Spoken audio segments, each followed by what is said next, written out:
Welcome back to the English Mindset Podcast. Today is not about studying English better. It is about experiencing English differently.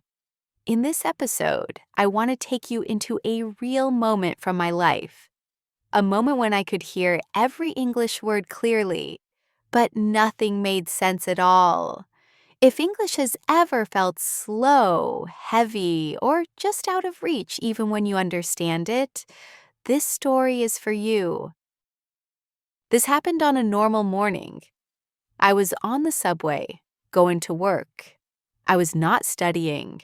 I was not trying to practice English. I was just standing there, holding my phone, half awake. Two people were standing next to me. They were speaking English. Not fast English, not difficult English. I could hear every word clearly. I heard words I knew, simple words, common words, words I had learned years ago. But something strange happened. I understood the words, but I could not understand what they were talking about.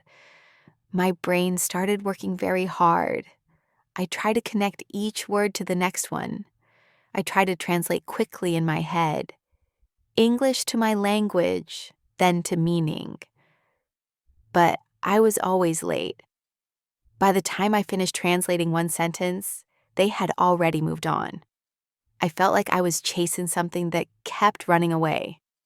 I remember feeling tired very quickly, not bored, not confused, just tired. I thought, why is this happening again? I knew these words. I really did. Still, the meaning did not appear. At that moment, something inside me felt heavy.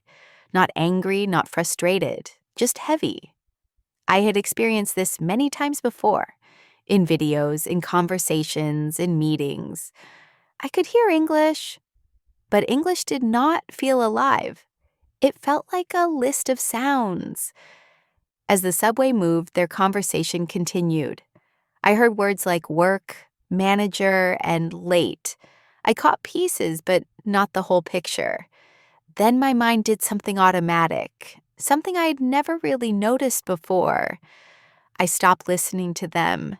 I started listening to myself, to my own thoughts, to my own translation process. And in that moment, I realized something important was happening. Not outside, but inside my head. Standing there on the subway, I noticed something important. I was not really listening to them. I was listening to my own mind.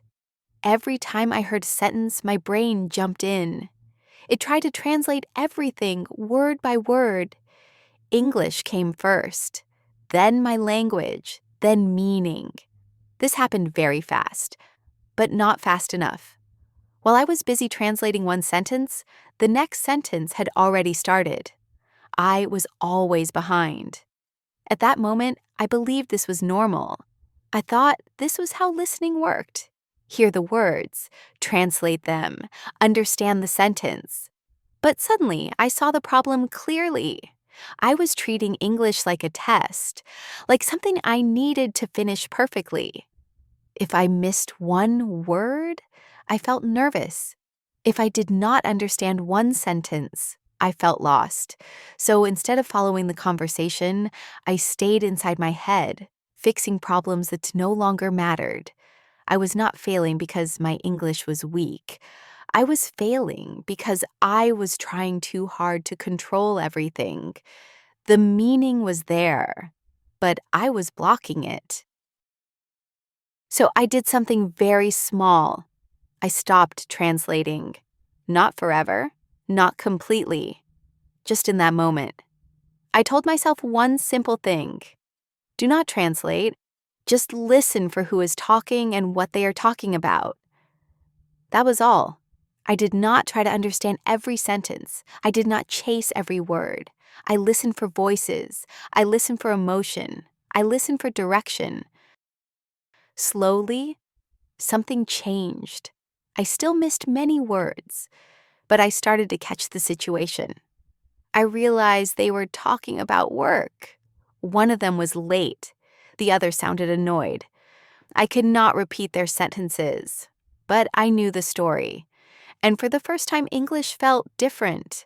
Not clearer, not easier, just lighter. My head was quiet. My body was relaxed. I was no longer running after English. I was moving with it. When the subway stopped and the doors opened, their conversation ended. But something else had started. I knew then that my problem was not English itself. It was how I was listening.